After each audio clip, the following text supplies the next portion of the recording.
वस्सलातु वस्सलाम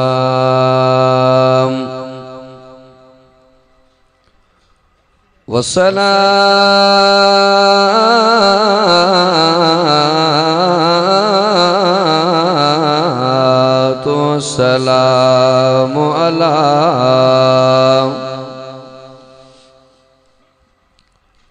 वस्सलातु वस्सलामु अला सय्यिदिल अंबिया वल मुरसलीन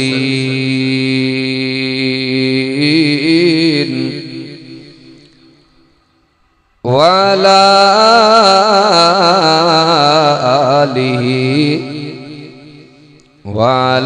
आलिही व अस्हाबिहिल औलिया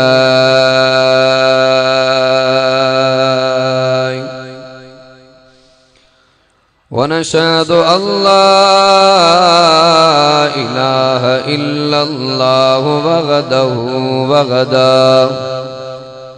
वहदहु ला शरीक लहु वला नज़ीर लहु वला अमीर लहु वला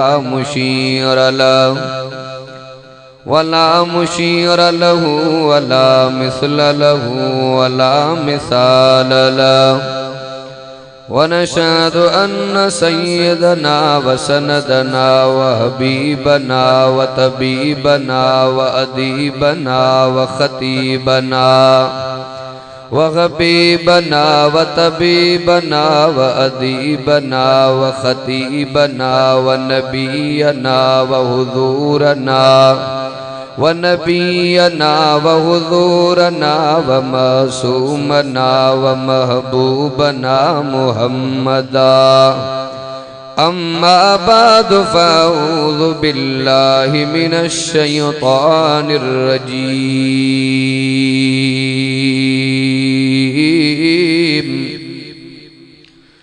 बिस्मिल्लाहिर्रहमानिर्रहीम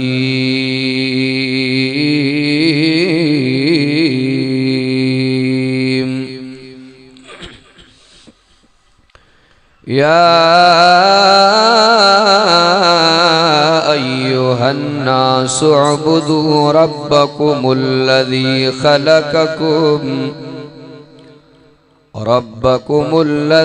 खलक़कुम वल्लज़ीन मिन क़ब्लिकुम लअल्लकुम तत्तक़ून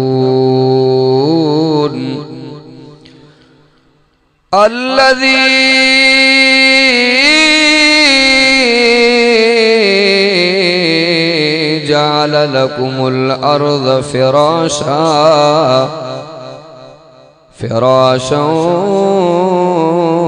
वस्समाअ बिनाअन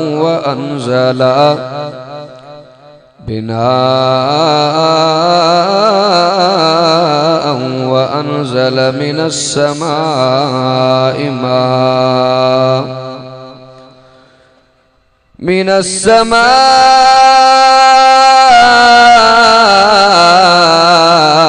माअन फ़अख़रज बिही मिनस्समराति रिज़क़न लकुम फ़ला तजअलू लिल्लाहि अंदादन व अंतुम तअलमून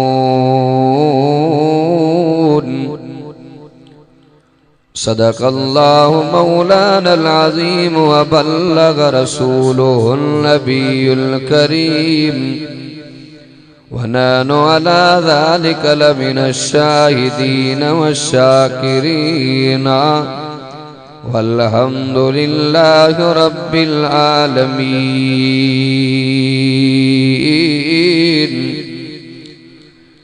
इन्नल्लाह व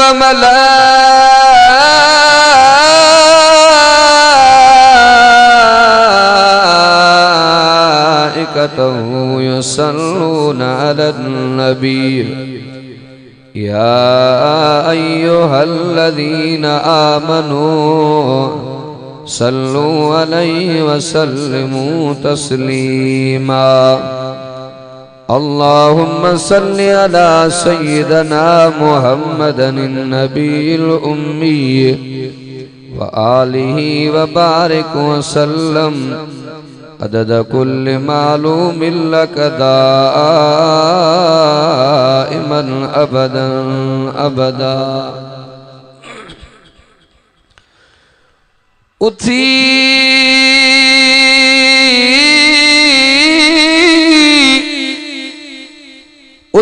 आधी रात जो करे मालिक खे सदड़ा, ये सद अल्लाह की जिया मां सदन बचड़ा, ये सद अल्लाह के जिया मां सदन बचड़ा। अदा तोड़े करा हूँ गदला पुज आयूं उन अल्लाह जा। मुझो अरबी अड़ो सुनो न पुजन चंद सितारा, हूरा खुद हैरानी में गिलमान सिकन बेचारा। तुड़े को जाहूं कारा पुबी उम्मती उनमीर जा। साडी किस्मत लकी हो गई, साडी किस्मत लकी हो गई, मक्की हो गई मदनी हो गई। सानू मिलिया हुसैन दा नाना, साडी जन्नत पक्की हो गई। अरे माली न दे गाली, अरे माली न दे गाली, हमने बिगाड़ा है क्या तेरा। ये चमन है सैर करने का, न घर तेरा न घर मेरा। हिन भलारी जूए मां व्या के ई लाल लॾे, न पोढ़ पते न जवानीअ ते न सजे न जॾे। सिराज मौत पियो सॾे आखिर राही राह जा। काबिल सरे तराम वाजिबुल एहतराम मुजाजी दोस्तों भाइरों ऐं बुजुर्गो, मां अल्लाह तबारक व तआला जे कलाम मुक़द्दस मंझां हिकड़ी आयत करीमा अवां दोस्तन जी खिदमत आलिया में तिलावत कई है। रब करीम जे बारगाह इलाही में दुआ है, बुधण बुधाइण समझण ऐं समझाइण खां बाद अल्लाह तबारक व तआला अमल जी तौफीक अता फरमाए। उलमा जी हाज़री, अवां दोस्तन जी तशरीफ आवरी ऐं अदे करमुल्ला साहब जेका मेहनत करे कोशिश करे ही कुरान मजीद जो प्रोग्राम सिंगारियो आ। चला अल्लाह तबारक व तआला इन पांजे बानड़े जी मेहनत के भी रोसी पांजे बारगाह इलाही में मंजूर मकबूल फरमाए। सब जो आमीन। हकीकत महीनो थी वियो, मां प्रोग्राम कोन तो कयां, थोड़ो दिमाग जो मसलो थी पियो, आराम इलाज हले तो पियो। डॉक्टर भी रोकियो आहे सही आराम कयो, वो जागन जे करे ॾाढो दिमाग ते असर थी पियो। प्रोग्राम कोन तो कयां, साईं जन इसरार कयो मुंहिंजो जेको हाल है इंशाअल्लाह, पर इंशाअल्लाह कुरान पढ़ंदासीं त शिफ़ा मिले। अल्लाह तबारक व तआला जेके बीमारन रब साईं समूरन जे हक़ में शिफ़ा जो फ़ैसिलो फरमाए। सब जो आमीन। कुरान पाक जी कचहरी में वेहण भी अल्लाह जी नेमत है। इमामुल अंबिया मोहम्मद मुस्तफ़ा फरमायो तो जिनजो प्यार कुरान सां, ताल्लुक कुरान सां, निस्बत कुरान सां। ऐं बे नंबर ते हुज़ूर फरमायो जे रमजान शरीफ जा रोज़ा दिल जे मोहब्बत ऐं खुलूस सां रखिया, हुज़ूर फरमायो तो क़यामत जे ॾिहाड़े अल्लाह तबारक व तआला हिन कुरान पाक खे नूरानी शक्ल अता फरमाई। इमामुल अंबिया फरमायो तो रमजान जे रोज़न के भी अल्लाह तबारक व तआला नूरानी शक्ल अता फरमाइंदो। नबी अलैहिस्सलातु वस्सलाम फरमायो जो कुरान मजीद सां भी प्यार आहे, रमजान जे रोजन सां भी प्यार आहे। इमामुल अंबिया फरमायो त क़यामत जे ॾियारे उन जो हिकु हथ कुरान जे कुल्हे ते हूंदो, ॿियो हथ रमजान जे रोज़न ते। त इमामुल अंबिया फरमायो अख शिंभ में वञी जन्नत ते रवानो थी। ॾाढियां त जो सुभान अल्लाह। त कुरान मजीद जी महफिल में वेहण इहा भी अल्लाह पाक जी वॾी नेमत आहे। मां मिसाल ॾींदो आहियां, हिकिड़ियूं अहिड़ियूं ख़ुदा जूं नेमतूं आहिनि जो उन्हनि मां मुस्लमान भी फ़ाइदो वठंदो आहे ऐं काफ़िर भी फ़ाइदो। भला आसमान मां जो मुस्लमान फ़ाइदो वठंदा त वाणिया न कोन था वठंदा। त ज़मीन मां जे मुस्लमान फ़ाइदा वठंदा त ईअं वाणिया भी फ़ाइदो वठंदा। पर ॿ अहिड़ियूं नेमतूं आहिनि जेके अल्लाह पाक फ़क़त मुस्लमान खे अता फरमायूं। वो केड़ियूं आहिनि? हिकु कलामुल्लाह, ॿियो रसूलुल्लाह। ॾाढे जो सुभान अल्लाह। हिकु कलामुल्लाह, ॿियो रसूलुल्लाह। जे साईं खे ॿुधायो त असांजो ईमान बि आहे, अक़ीदो बि आहे त महबूब मुहम्मद करीम जो कुरान किताबनि जो इमाम आहे ऐं मुहम्मद मुस्तफ़ा नबीयनि जो इमाम। ॾाढियां तो सुभान अल्लाह। ऐं असांजो ईमान बि आहे, अक़ीदो बि आहे, अल्लाह जो कुरान भी सच्चो आहे त मिठे मुहम्मद करीम जो फरमान भी सच्चो आहे। ॾाढे तो सुभान अल्लाह। त अब जेका मां अवां जे आॾो आयत तिलावत कई आहे, इन में अल्लाह तबारक व तआला रब करीम पंहिंजे ताक़त जा दलील ॾिना आहे। सियाणा चवंदा आहिनि त ॿिनि जगहुनि ते न फिटाइबो आहे। हिकु ॾाढे सां न फिटाइबो आहे, ॿियो जंहिंजा एहसान थोरा हुजनि। मां अवां खां पुछां थो त ॾाढे खां ॾाढी ज़ात कंहिंजी आहे? एहसान घणे खां घणा कंहिंजा? सच ॿुधाए त पोइ बि असां रब सां फिटायूं वेठा आहियूं न? हा साईं।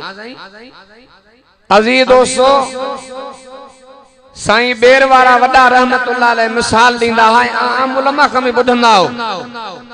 साईं फरमाईंदा हुआ त रब करीम जे दरवाज़े ते बाने जे अचण जी देर हूंदी आहे, पर रब करीम जे परचण में देरी न। त मां खे मिसाल ॾेई समझायां त इबादत हक़ कंहिंजो आहे? ॾाढे को ॾाढो केरु आहे? अल्लाह। ॾाढे को ॾाढी ज़ात कंहिंजी आहे? खोल अल्लाह जो कुरान। ॾाढे तो सुभान अल्लाह दा कुरान। अल्लाह अकबर कबीरा। अल्लाह तबारक व तआला पंहिंजे कुरान में ऐलान फरमायो। खोल अल्लाह जो कुरान। फरमाए बिस्मिल्लाहिर रहमानिर रहीम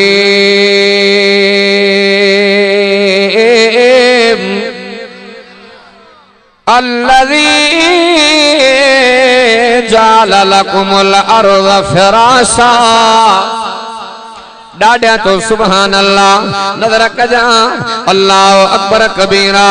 अल्लाह तबारक व तआला पंहिंजे कुरान में ऐलान फरमायो अल्लज़ी उहो अल्लाह जाला जे बनाया लकुमुल अर्ज़ फ़िराशा। चओ न सुभान अल्लाह। अल्लाह ने पंहिंजे कुरान में तो फरमाए मां उहो अल्लाह आहियां जे तव्हां जे लाइ ज़मीन खे विछाणो बणायो आहे। चओ न सुभान अल्लाह। सॼियूं साल गुज़री आहे, अॼु ताईं अल्लाह जे ज़मीन में लोॾो ई न आयो आहे।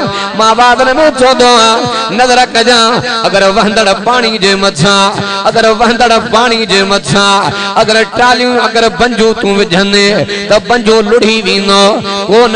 नज़र कजां अगरि आवां तो वाई मोहनो बंद कंदे पानी जो उनखे लोढ़े वेंदो आहे, पर जॾहिं उनजे मुंडनो बंद कंदे लोढ़े न सघंदो आहे।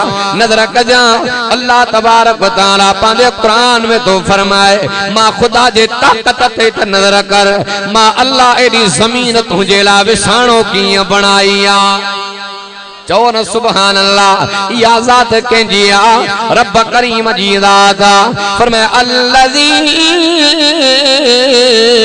जअल लकुमुल अर्ज़ फ़िराशा। डाडिया तो सुभान अल्लाह। तू वहंदड़ पानी जे मथा, वहंदड़ पानी जे मथा बंजू सटी दुआ, बंजो हलियो वीनो लुड़ी वीनो कोन बहनो, पर इया मुझे रब करीम जी ज़ात आ। सवे साल गुजरिया, सदियों गुजरे वयो, जमीन टिकायूं बीठिया, दुनिया कायम आ, पर जमीन थे लोडो ही न आयो आ। यह ताकत कंहिंजी आ, रब करीम जी आ। अॻिते अल्लाह तबारक व तआला पांजे कुरान में फरमायो, फरमाए फिरासौ वस्समा बिना। चो न सुभान अल्लाह। अल्लाह तबारक व तआला पांजे कुरान में तो फरमाए, मां अल्लाह आसमां अल्लाह जमीन विछाणो बनाए दिनी माए, वरी आसमान छत बनाए दिनो माए। या कंहिंजी कुवत आ, कंहिंजी ताकत आ, रब करीम जी कुवत ताकत आ। दुनिया जे अंदर बिल्डर जगह बनाईंदो आ, को 100 साल गारंटी ॾींदो, को 50 साल गारंटी ॾींदो। वाह मुंहिंजा अल्लाह न थंभो न पिलरा न टेका न पावा। अज ताईं साल गुजरिया, पर अल्लाह जे आसमान में लोडो ही न आयो। ॾिस कुदरत मुंहिंजे मालिक जी, ॾिस कुदरत मुंहिंजे मालिक जी, काइनात सॼी जे खालिक जी। आसमान बिहार हो की अचे, आसमान बिहारो की अथे। पिलर न पाओ ते कनकाई, केडो वडो ही कमाल आ।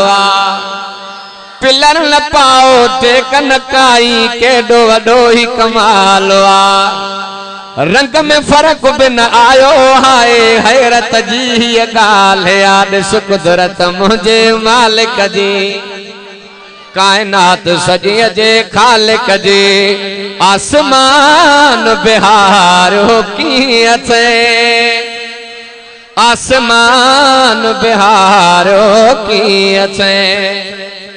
जमीन सखणी मिट्टी आहे, खोट त पानी हूंदो आ।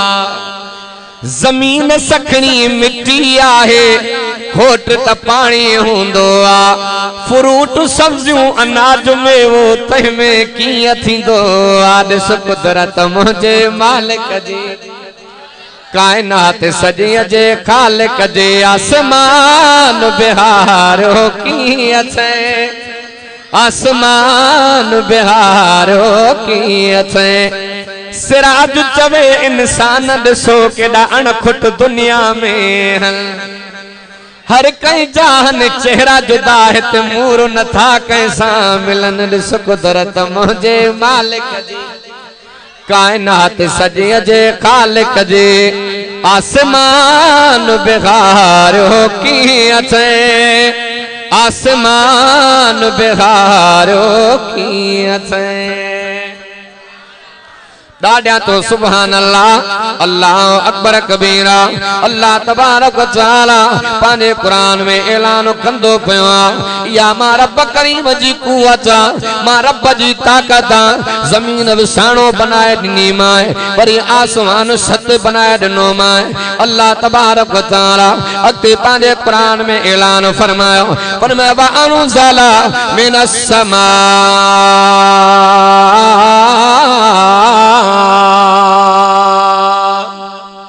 चौन सुभान अल्लाह। व अनज़ला मिनस समाए माअन। अल्लाह दे पांजे कुरान में तो फरमाए व अनज़ला, वरी नाज़िल कंदो पियो आ मिनस समाए माअन, आसमान मां पानी पियो वसाया। या कंहिंजी कुवत आ, रब करीम जी कुवत आ, कंहिंजी ताकत आ, रब जी ताकत आ। रब से पांजे कुरान में तो फरमाए जमीन विछाणो बनाए ॾिनी माए, आसमान छत बनाए ॾिनो माए, वरी कतरन मां पानी वसाए मां अल्लाह तुझो पोखा पियो आबाद कया। पो इबादत कंहिंजी करणी आ, रब करीम जी करणी आ। मां बादल में चवंदो आ, हर जगह ते पैसो कम न ईंदो आ, माल कम न ईंदो आ, मिल्कत कम न ईंदी आ। हजरत शेख सादी रहमतुल्लाह अलैह चओ न सुभान अल्लाह। हजरत शेख सादी रहमतुल्लाह अलैह फरमाईंदो पियो आ, दीन जे कम करण जे इरादे सां बयाबान में मुझो सफर आ जे मता मुझी सवारी आ रस्ते में उठ भी मरियो अगे जमाने दे अंदर तोसन में पानी खड़ना शेख सादी तो फरमाए पानी भी खत्म थियो उठ भी मरियो दुखो दौर अचियो दुखी घड़ी अची वैया अर्ज़ो कंदो पियो अल्लाह दुखी घड़ी अची वैया कोई मददगार ना है अल्लाह पानी भी खत्म थियो अल्लाह सवारी भी मरी वैया न पानिया न सवारिया न मानिया अल्लाह मुझी गैबी मदद फरमा शेख सादी रहमतुल्लाह अलैह फरमाई दो पया हिया जो जमीन में निहारिया हथ जेतरी काठी जो टुकड़ो नजर आयो कणी करे जमीन के घोटींदो पया घोटींदे शेख सादी तो फरमाए हिया जो जमीन जे तरे में निहारिया कोथरी नजर आई वरी शिके करे कढियो माल हिया जो नजर क्या त पैसन जी भरला सोन जी भरला शेख सादी तो फरमाए वराए करे जमीन ते हयो माल टुकर थिया सोन जा दाना दाना थिया उनी टेम ते ऐलान कंदो पियो हो दुनिया वारो पैसो त मिलियो कम जो नाए माल त मिलियो कम जो नाए सोन त मिलियो कम जो नाए अजो इन कोथरी मां कणक जा दाना निकरना चबारे साह बचाया पानी निकरिया इस्तेमाल करे साह बचाया पतो पयो हर टेम ते माल कम नहीं नो मिल्कत कम नहीं दिया दुखी घड़ी में मदद करने वाली जात जो रब करीम जिया चो न सुभान अल्लाह वाके जी जात अल्लाह पाक जी जात चो न सुभान अल्लाह वो नमाज कंहिंजे लाइ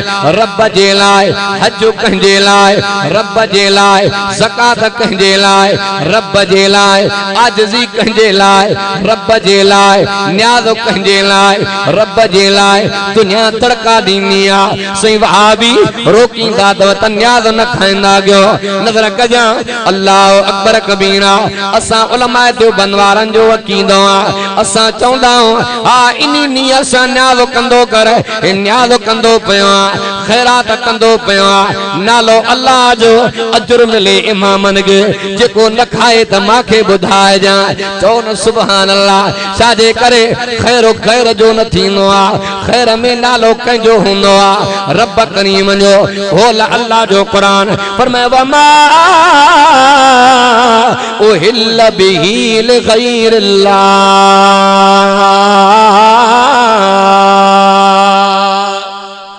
चो न सुभान अल्लाह अल्लाह अल्लाह अल्लाह अकबर कबीरा अल्लाह तबारक व तआला पांजे कुरान में तो फरमाए जे खैरात में मां रब जो नालो नाए या हलाल नाए बल्कि हराम बाकी दुनिया इए भी चौंदी अचन सां भाऊ करम अल्लाह बुधायो से असां जे पाड़े में इहो भी चर्चो हुंदो वहाबी अली के न मनींदासी रब्बे मोहम्मद जो कसम असां हजरत अली के भी मञण वारा अबू बकर के मञण वारा उमर के मञण वारा उस्मान के मञण वारा अली त जो अली चो न सुभान अल्लाह मां बादन में चौंदो मां बादन में चौंदो तू तेम कढी करे कुरान जे जलसे में नहीं ईंदो अली त उहो कंधार जान अली जान मोहम्मद जे इस्लाम तो कुर्बान कया अली बच्चा कुर्बान कया अली जान कुर्बान कया अली माल कुर्बान कयो रब्बे मोहम्मद जो कसम अरे अली त उहो कंधार जान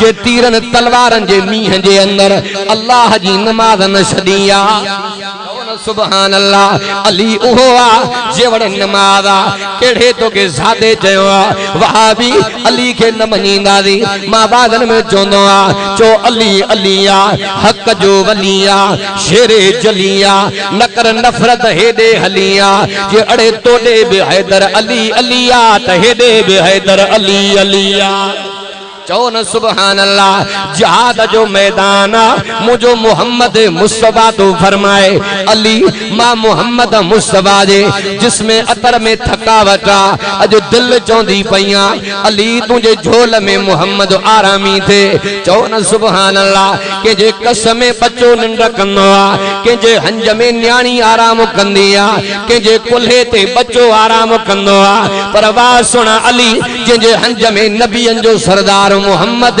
मुस्तफा जो आरामिया चओ न सुभान अल्लाह। इमामुल अंबिया फरमायो अली अजो मां मोहम्मद मुस्तफा जे दिल चौंदी पईया अजो अली तुझे हंज में मोहम्मद मुस्तफा आरामी दे।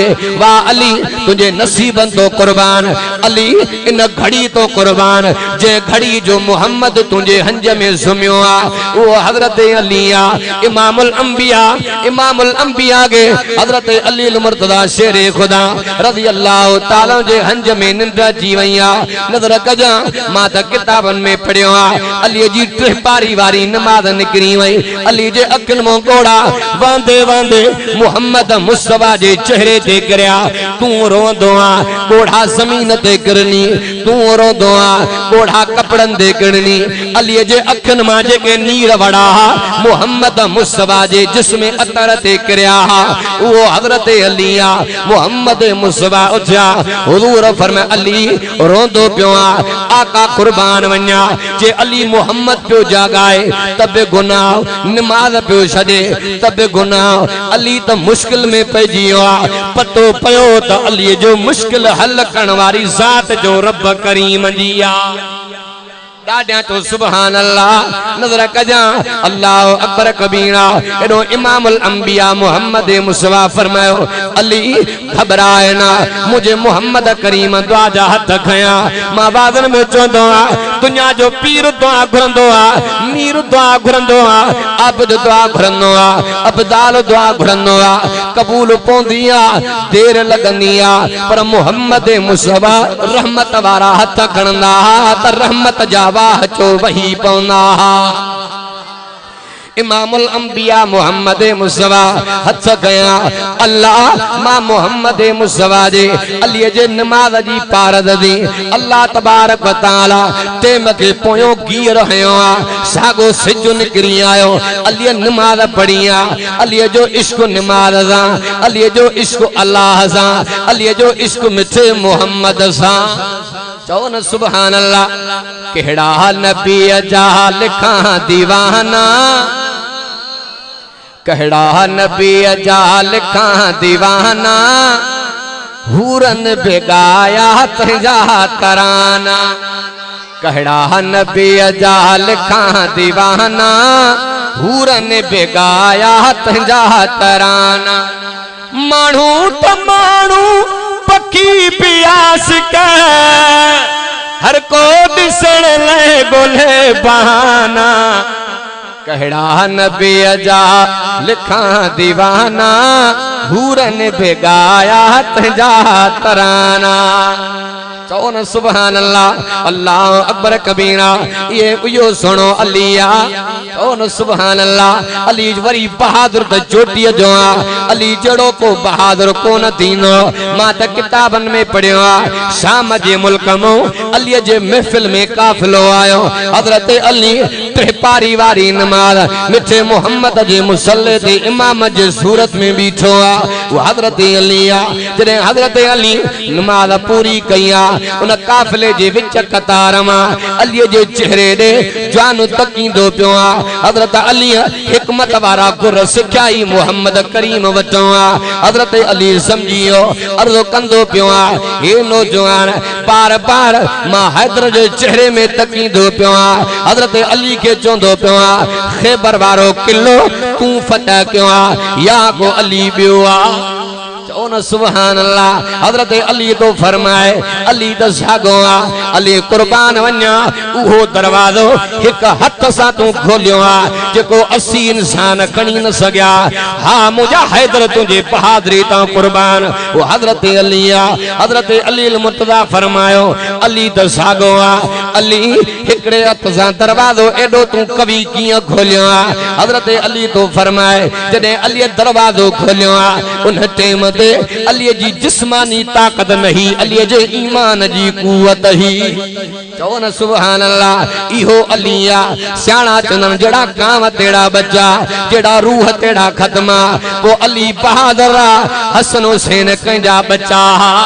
चओ न सुभान अल्लाह। जे नेज़े जे नोक ते जान जा नजराना दिना पर नाने मोहम्मद जो दीन न छड़ियो जे जान कुर्बान कया पर रब जी नमाज न छड़िया जे करबला जो मैदान रत सा रंगीन क्यों पर अल्लाह जी नमाज न छड़िया नाने मोहम्मद जो दीन न छड़ियो न सुभान अल्लाह अल्लाह अकबर कबीरा पुमा विवाह जा जुमला लिखा करबल में हुसैन कमायो वाह ते टोले यजीदी हरायो करबल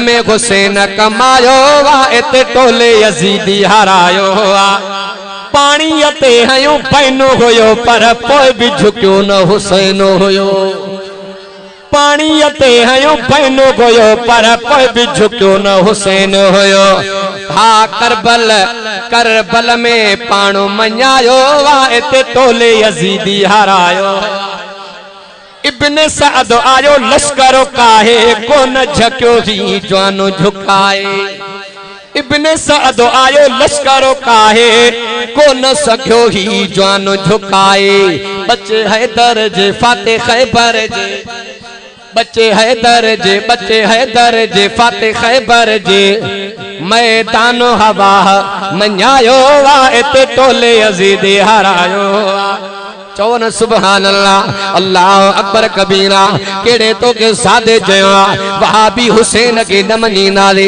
इमाम हसन के न मनीना दे अरे उलमा देवबंद जे मस्जिद में अची करे जुम्मे ते नमाज दादा कंदो कर मां अवा का पुछंदो पियो जदे आलम सगोरो खतीब सगोरो खुतबो दींदो खुतबो एकड़ो पूरो करे वेही वरी उथंदो इन मौलवी को पुछा त कंदो कर खुतबे दे दरमियान में विच में साजे करे वेंदो अवा उलमा का बुधो हुंदो मोहम्मद मुस्तफा अहमद मुस्तफा खुतबो दई रहा हुआ इमाम हसन हुसैन मस्जिद में आया थाबड़ जी पया मुझे मोहम्मद करीम खुतबो छड़े करे बच्चा खया जडे खतीब वरी खुतबे जे दरमियान में वेंदो इन टाइम ते नजर कजा मोहम्मद मुस्तफा जी सुन्नत जिंदा थींदी हुसैन जी अज़मत जिंदा थींदी डाड्या तो सुभान अल्लाह तमा सा के मुफ्त में दीन मिलियो तमा सा जी केड़ी कुर्बानी इमाम हुसैन साईं जान कुर्बान कई बच्चा कुर्बान क्या तू तो कूड़ो दावेदार जमा बादल में चोदो को चवे अजा इन घिटीअ सा न वंजा जे साजे करे जे धाड़े लंजो इलाको हे धाड़े जंगो गड़ा हे धाड़े लंजो जथो हे तो चोर वेंदा रे वरी पाण ऐलान करे वरी सागी गली मो पान गुजरे मानो चौंदा इन जड़ो सादो ही ना है नजर कजा तमा सा के मुफ्त में दीन मिलियो काई कुर्बानी ना है पर मुझे मोहम्मद मुस्तफा जा उए सहाबा से जनते क्वारियों छडे साला छडे मोहम्मद जे इस्लाम तो कुर्बान थिया चौन सुभान अल्लाह आखिरी काल पे कई वन्या पाक नबी इमामुल अंबिया मुझे रसूलुल्लाह जी कचहरिया हुजूर जे कचहरी में बहन वारा के रहा मुझे मोहम्मद करीम जा सहाबा पाक नबी इमामुल अंबिया जो सहाबिया मुफ्ती तकी साहब पांजे किताब में लिखियो हजरत सद नाले मोहम्मद जा कई सहाबा होया पर हे हजरत सद वो सहाबिया रंग जो काड़ो दंद भी अग्यों वडा रंग जो सादो वार घुंडीदार हथन जे आंगुर में विथिया पेरन जे आंगुर में विथिया हथ भी डकंदा मोहम्मद मुस्तफा जी कचहरिया अर्जो कंदो पियो चवो न सुभान अल्लाह आका मां अर्जो खणी आयो हुजूर फरमायो केड़ो अर्जो डाढे डाढे जो सुभान अल्लाह हुजूर फरमायो केड़ो अर्जो खणी आयो किसे मुजो मथो भी अच्छो थियो दाढ़ी में भी अच्छा वार पेजिया पर अन्या मागे माई न मिली साईं मुंजा जेके हम उम्रन को न्याणन जो अबो आ को पुटन जो अबो आ साईं मुंजो चाचो आ वो भी तो मोहम्मद जो साहब या आसम नालो आ अबो होयो त धीअ नाले कये पर हाने जण जे ला तयार ना है मुझे हबीब फरमायो आसम काडे वेंदो चो न पाक नबी इमामुल अंबिया मोहम्मद मुस्तफा दुआ जा कलमात फरमाया। इमामुल अंबिया फरमायो सदवंत सही चाचे जे दरवाजे दे आका चाचे मागे झलियो दर नहीं दो घर नहीं दो कर। हजरत सैद रज़ी अल्लाह तआला न मिठे मोहम्मद करीम जा सलाम खणी करे हजरत सैद जे दरवाजे ते आयो। जियां जो दरवाजो खड़कियो हजरत सैद रज़ी अल्लाह तआला न निकरी आयो। हजरत सैद हजरत आसिम साईं निकरी आयो। हजरत सैद के चोंदो पियो अरे तोखे मां झलियो दर नहीं दो घर शादे करे आयो। चाचा तकड़ न कजा गाल गौरिया मोहम्मद करीम मुको चौन सुभान अल्लाह जे इमामुल अंबिया मुको मां बादल में चोदो तेरे साहबा दे मोहम्मद मुस्तफा पैगाम मोकली ना जानियो कुर्बानो करे विजंदा जी झुरी पौंदा ये मुझे मोहम्मद मुस्तफा जा साहबा। हजरत आसिम साईं चोंदो पियो जे अगर तोके मोहम्मद करीम मोकलियो त मां पांजे धीअ खां तो पुछी अचां अल्लाह अकबर कबीरा उहा न्याणी ये जुमला ॿुधंदी पई नज़र कजा चोंदी पया बा के जो घोट चूंडींदो अबो चूंडींदो अम्मा चूंडींदी चाचा चूंडींदा मामा चूंडींदा अब्बा तुझे धीअ जो घोट चुनण वारो मिठो मोहम्मद पाण अब्बा पुछण जी ज़रूरत ही ना है मांखे सादो कबूल सादो तो ॾाढो रंग जो सादो दंद बदड़ा हथ दकन सा पर मोहम्मद चूंडियो त शहजादो चौन सुभान अल्लाह अल्लाह अकबर कबीरा।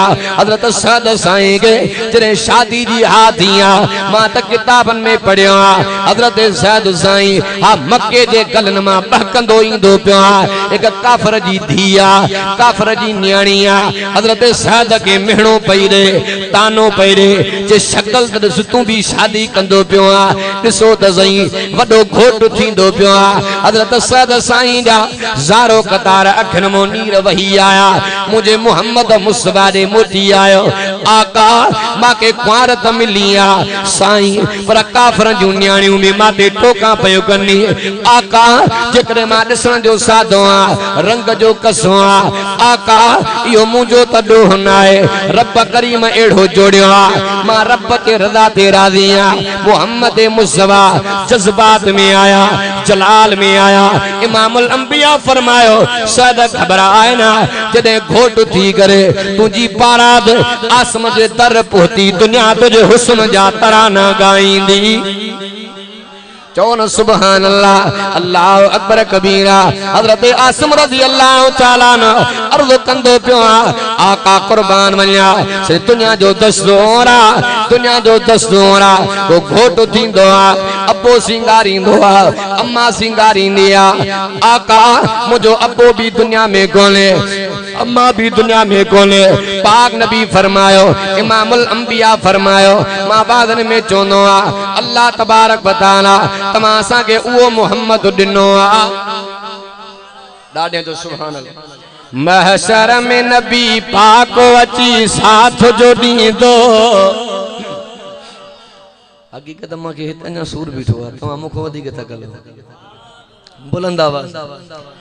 महशर में नबी पाक अची साथ जो ॾींदो अहिड़े ॾुखे ॾींहुं कॾहिं कोन छॾींदो अहिड़े ॾुखे ॾींहुं कॾहिं कोन छॾींदो चौन सुभान अल्लाह। इहो सोनो मोहम्मद मुस्तफा मां त किताबन में पढ़ियो नज़र कजा जॾहिं हजरत आसिम साईं पंहिंजे धीअ के चयो मोहम्मद मुस्तफा तुंहिंजे लाइ साधु चूंडियो अल्लाह अकबर कबीरा मां बादर में चवंदो न्याणी न्याणी अल्लाह अकबर कबीरा इन वदन बुजुर्गन को ॿुधंदा त पुट जे ॼमण ते दुनिया मुबारक ॾिनी पर न्याणी जे ॼमण ते मोहम्मद मुस्तफा पाण मुबारक ॾिनी नज़र कजा मां त किताबन में पढ़ियो हज़रत उस्मान साईं जी घरवारी हज़रत अम्मा रुकैया जॾहिं पंहिंजे अबे मोहम्मद करीम जे दर घुमण आई जॾहिं न्याणी मोकलाईंदी पई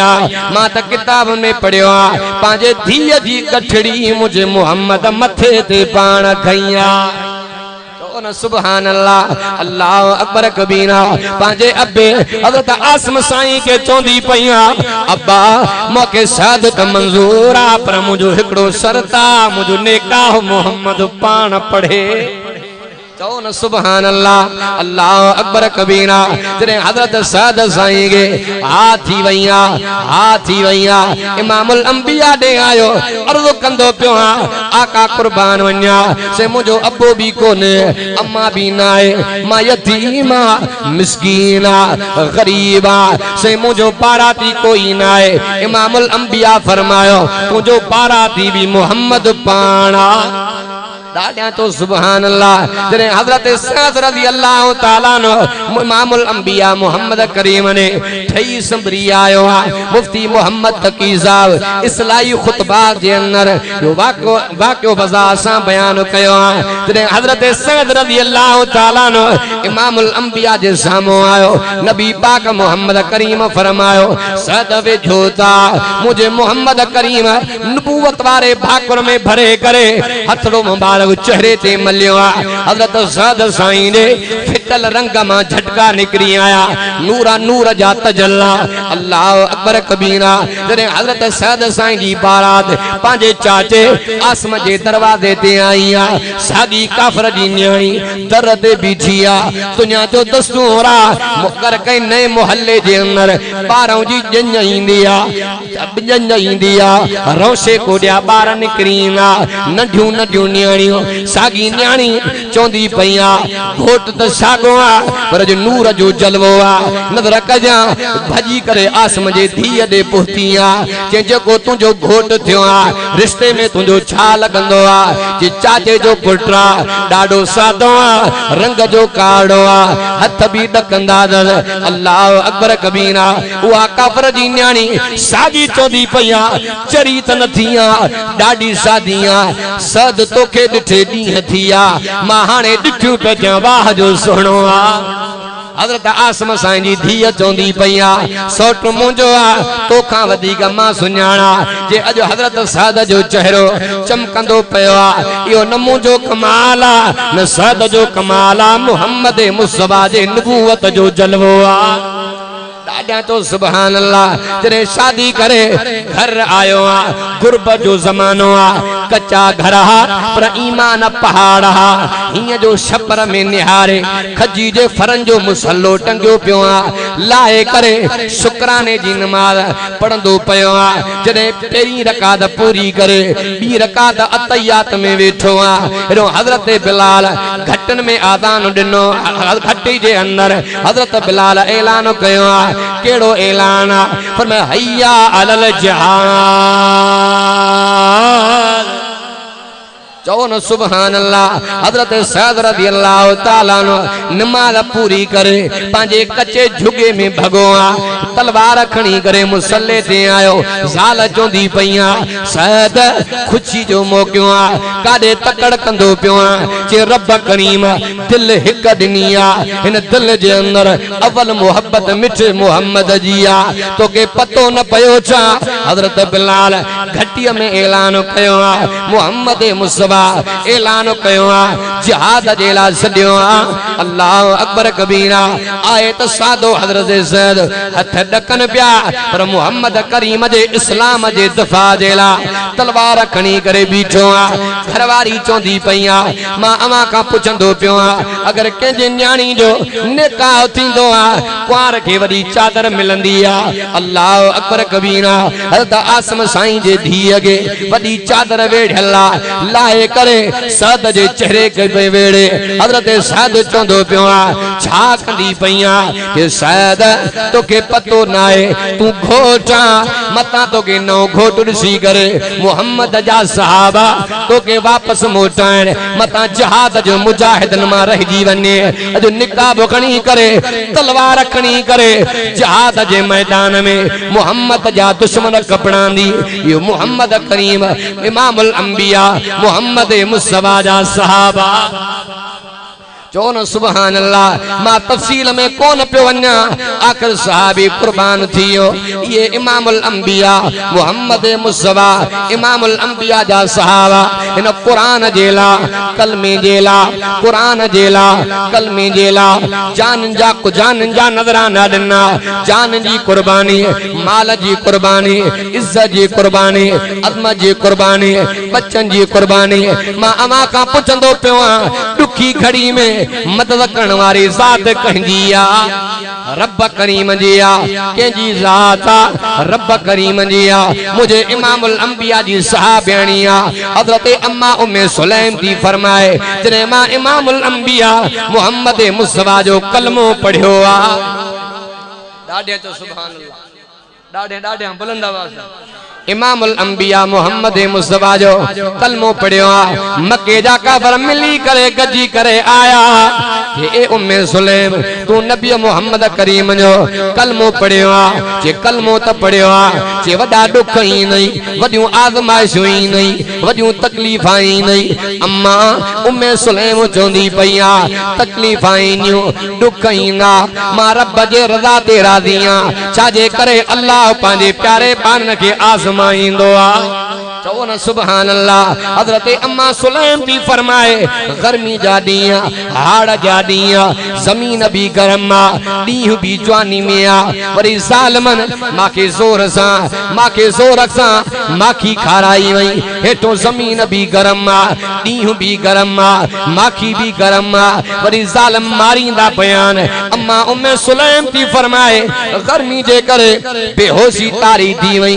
अर्ज़ो कंदी पईया अल्लाह अल्लाह मां तुझे नबी जो कलमो पढ़ियो आ। अल्लाह एतरी तकलीफ होती आ जो गैबी मदद फरमा। अम्मा उम्मे सुलैम थी फरमाए हिय जो मथे निहारिया थधे पानी जो दिलो अल्लाह मां उम्मे सुलैम जे सीने ते लाथो आ। अम्मा उम्मे सुलैम थी फरमाए जरे पानी जो मां पीतो आ वासन को पानी कणंदो पयो आ। काफर ज़ालिम थी आया जे उम्मे सुलैम के पानी के पी आयो आ। अरे तू पी आयो आ। जे बाबा मां त कोन पी आयो आ, तू पी आयो आ। जे मां त कोन पी आयो आ, जे बाकी के पी आयो आ। अम्मा उम्मे सुलैम थी फरमाए ज़ालिम अज उन खुदा पानी पी आयो आ जेको मोहम्मद मुस्तफा खुदा बुधायो आ।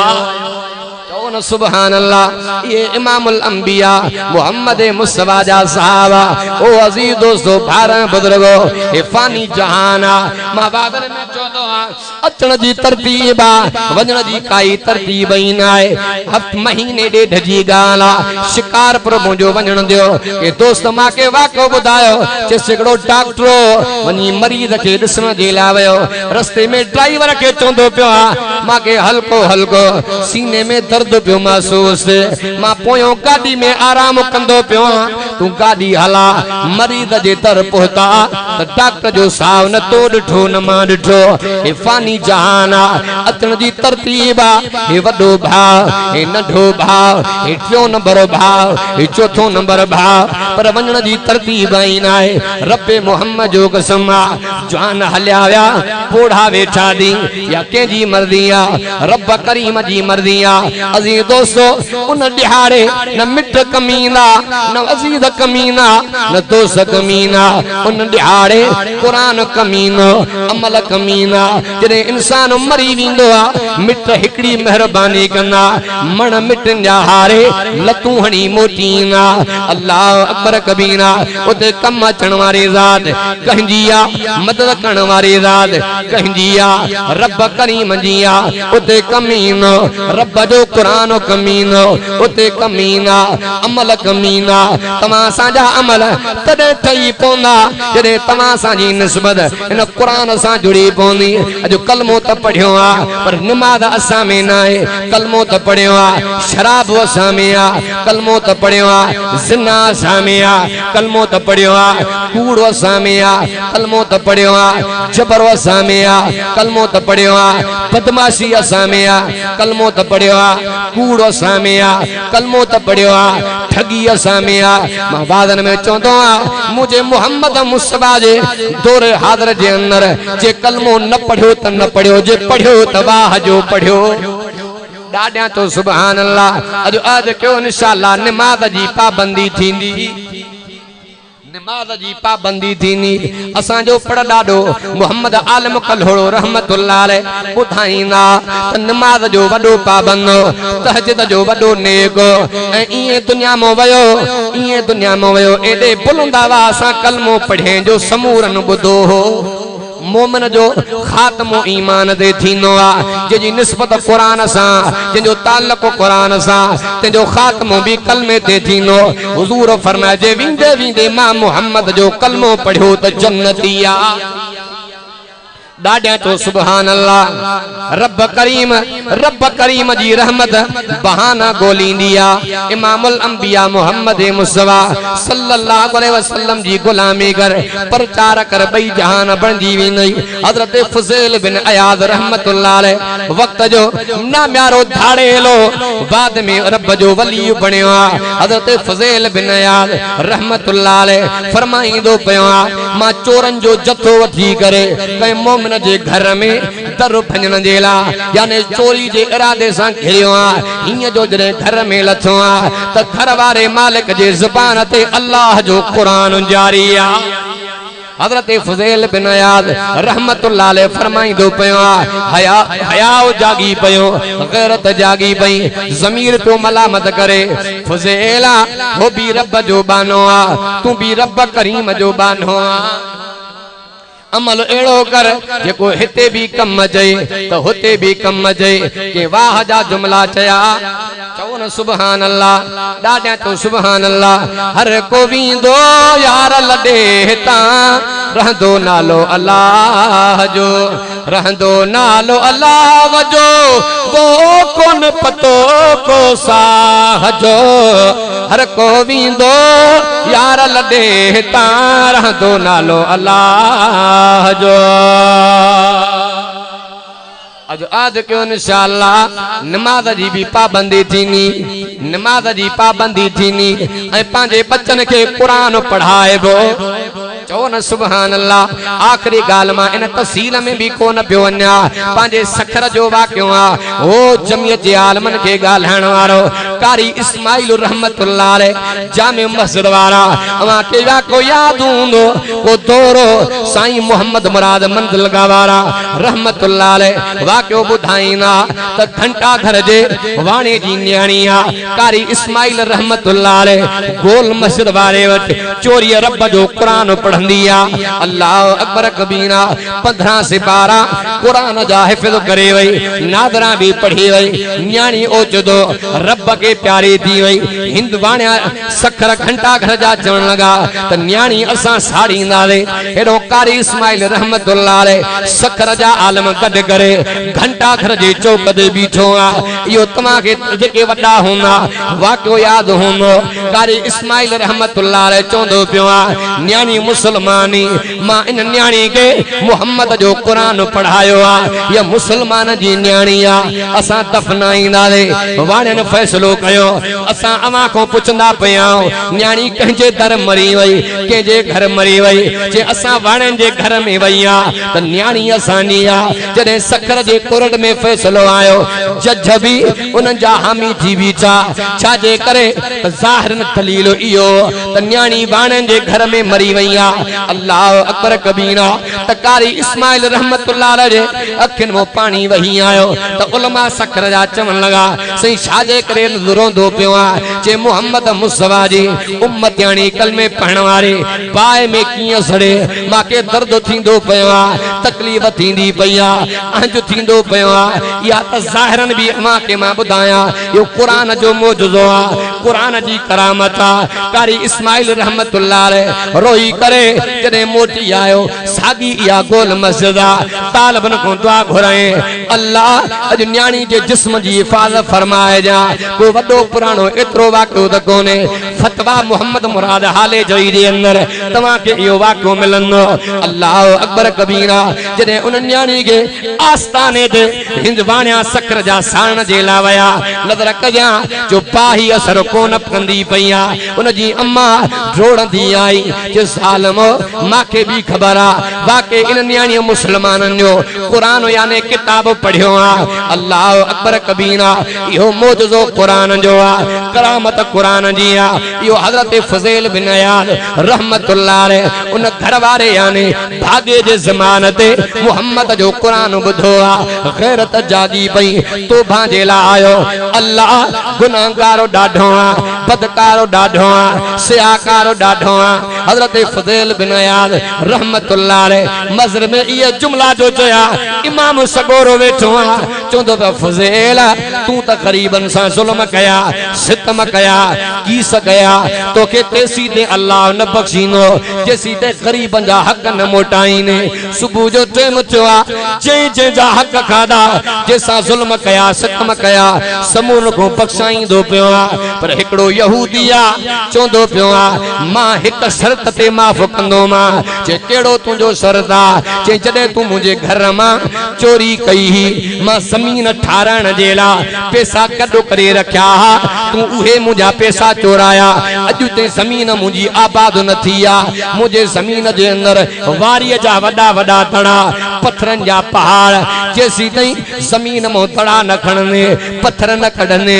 माफ न कंदो माए नजर कजा अल्लाह अकबर कबीरा हजरत फज़ील बिन अयाद रहमतुल्लाह अलैह नमाज पढ़ी करे हिन जो जमीन में निहारे वडा तड़ा अर्ज़ कंदो पियो अल्लाह तड़ा कढणो त मुझी भेणी न आए मुझे वस में न आए अल्लाह अज सुधरियो आ वरी तुझे दर आयो आ गैबी मदद फरमा हजरत फज़ील बिन अयाद तो फरमाए ईसा जो टाइम थियण वारो आ मां टुके टुके पहाड़ थको आ हथन में लिफा पेजी वयो रत वही आयो अर्ज़ कंदो पियो अल्लाह मेहरबानी फरमा हते फज़ील बिन अयाद तो फरमाए वरी सुबह जी नमाज पढ़ी करे जमीन दे इंदो पियो आ दड़ा खण जेला पहाड़ टुकण जेला हजरत फज़ील तो फरमाए एडो त हवा जो तूफान आयो एडी त हवा लथिया फज़ील तो फरमाए वणन जो वडो झबटो आ उन में वनी करे मां पनाह वरतिया एडी त हवा लथिया अर्ज़ कंदो पियो आ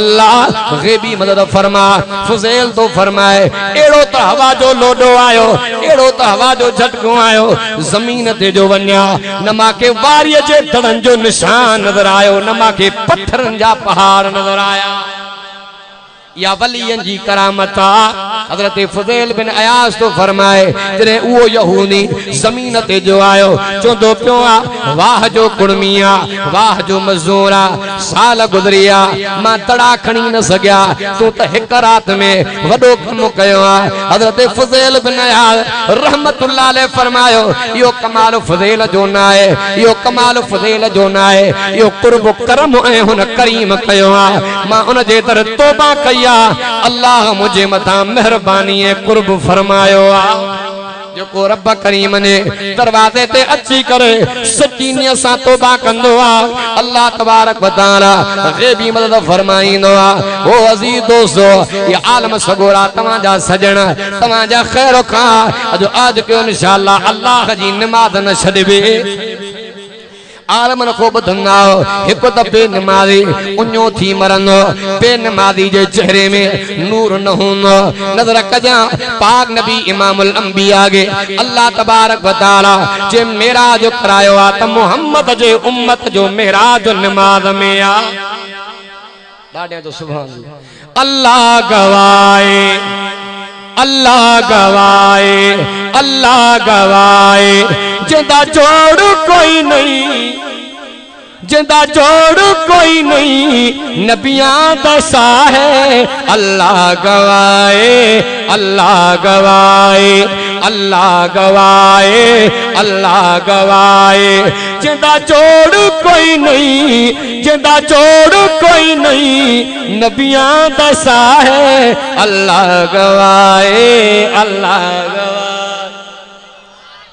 अजो आज क्यों इंशाअल्लाह अल्लाह आज नमाज न छड़ी साईं भांडे कुबे वारा रहमतुल्लाह अलैह बुधावन साईं जडे उए फौज थिया त साईं वडे बेर वारे रहमतुल्लाह अलैह जुमला फरमाया त अज सिंध मो अल्लाह जी नमाज हल एड़े अंदाज में साईं नमाज पढ़ंदा हा बुधाईंदा जे झिरकी वे त खबर न पवंदो त मां इंसान जे मथे दे वेठी एड़े अंदाज में अल्लाह जी नमाज पढ़ंदा ऐं साईं अब्दुल अजीज भांडे कुबे वारा रहमतुल्लाह अलैह उहे आलमा जेके कई मरतबा मिठे मोहम्मद जो दीदार थियो जेके साईं हुसैन मदनी रहमतुल्लाह अलैह जा शागिर्द आ यो अल्लाह तबारक व तआला उलमा देवबंद के इजाज़त अता फरमायो आ अज़ीज़ दोस्तो चवण जो मकसद यो आ अचो हिन कुरान पाक ते अमल कयो ऐं अल्लाह जी नमाज न छड़ियो अबा को सभा चाड़ो ही कोने मां दोस्तन के बुधाईंदो रहंदो आ हज़रत अल्लामा जोज़ी रहमतुल्लाह अलैह किताब में हदीस आंदी आ हुजूर फरमायो जे अजकल चवंदा अबा दुकान हलाइंदो आ टेम कोन थो मिले जमीन जो कम कंदो अबा टेम उते अल्लाह तोखे चवंदो तू पंज जरे बाबा तो कंदे नमाज माफ़ दी ईअं बा अब नमाज कतन माफ़ कोने नमाज कतन माफ़ कोने हुजूर फरमायो जने अल्लाह तबारक व तआला नमाज जो हिसाब किताब वठंदो चओ न सुभान अल्लाह एकड़ा एड़ा हुंदा दुनिया जा हाकिम अर्ज़ कंदा अल्लाह असां के दुनिया में तू हाकिम कयो हो रैयत जो अवाम जो वज़न हो काढो तुजी नमाज पढ़वा अल्लाह तबारक व तआला हज़रत सुलेमान नबी के घुराई सुलेमान पैगंबर इंदो चनो जालिमो कूड़ पिया गालायो जेका अल्लाह तबारक व तआला बादशाही सुलेमान नबी के दिनी ही एड़ी केखे भी कोन मिली पर तदे भी मां अल्लाह जो सजदो कज़ा न कयो हो नमाज केड़ी भी सूरत में माफ कोने जो आज कयो इंशाअल्लाह नमाज जी पाबंदी थींदी इंशाअल्लाह रब रहमान जे दसल दग यानी हिन कुरान ते अमल कंदासे ए इलेक्शन भी वेजी तव इंशाअल्लाह जो आलमन के वोट दींदा वायदो पक्को अब न कजो अल्लाह जो घर दो मदा वरी चोदो मुला वायदो वठियो एक जादे मां के एकड़े हमरा चयो के सही जेका मानू गाल कंदा त वहाबी भिटाई जा पिटल उहो कम पूरो के वजो की अबा जैसे मजन में वायदो वठबो अबा इन्नमल अमालु बिन्नियत अमल जो दारो मदार वायदो ना है पर नियत त चंगी रखो नी अबा हां सही नियत चंगी होजे अजो आज के इंशाअल्लाह हक जे आलम जो साथ दींदा इंशाअल्लाह एकड़ो मां के मां तो ठाराया दाढ़ी जो खत हमरा एकड़ो इस्लामाबाद जा नवा मरहला पो आलम दे कावड़े बैठो चे मुल्ला इंशाअल्लाह वंदन दा पर ई मोटींदा जी अगे मोटिया मुल्लन जो सास सा कड़ो कम ए हुजूर जी हदीस आ हुजूर फरमायो कानत बनी इसराइल तसूसुल अंबिया पाक नबी इमामुल अंबिया फरमायो त सब नबी बनी इसराइल जा सियासी समझो दाबा मां अमा का पूछा दो जेके कुरान जो इल्मी कोने उनके हक विरहाण तक़सीम करण इंदा सियासत हक ही उन जो आ जेके चहे वटे हिन कुरान जो इल्म जे वटे अल्लाह पाक जे कुरान जो इल्म मां अमा का पूछा दो अजु जा जज जुतन जा तरा कसिया हराम जो गरीब जा केस हल का थे विच में एकड़ो मसलो आयो फेसबुक ते तमा बुधोंदो शहदाद कोट जो गाल समझो था न बा उनके फांसी लगी वई बाद में जो का उन वरी वरी बीहर में केस खोल रहा है उन जे वरसा त बाद में उए डोही साबित कोन चा मां अमा का पूछा तो बाद में जे डोही थियन या न थियन यो केस हलाणो कहीं कम जो थियो सच बुधायो हजरत उमर जेड़ा फैसला केरो कंदो असा भी चौथा था अबू बकर उमर उस्मान अली जो कानून नाफिज क्यों हो वो है कुरान वारो हो यो तमा असा वडा कानून तदे पुजंदो जदे तमा असा हक जे आलम जो साथ दी अज आज क्यों त इंशाअल्लाह हक जे आलम जो साथ दी ई न बा पक मता पॉइंट में वरी भजी वनो अल्लाह तबारक व तआला समून के समझता फरमाए हकीकत मां में हाल कोन हो कुरान जे करे मैं एतरो हलियो मां गाने भी सूर बीठो वो दिमाग जी डाडी तमाम तकलीफ वधी वई 24 तारीख दे बस तकदीर में हलंदे हलंदे कुर्सी दी पई रिस वो डॉक्टर जे बो साईं को जो आराम कर मुझे आराम भी थींदो पर कुरान जे सदके इंशाअल्लाह अल्लाह शिफा दी जे को हाल हो दोस्तन सा ओरियो से अल्लाह तबारक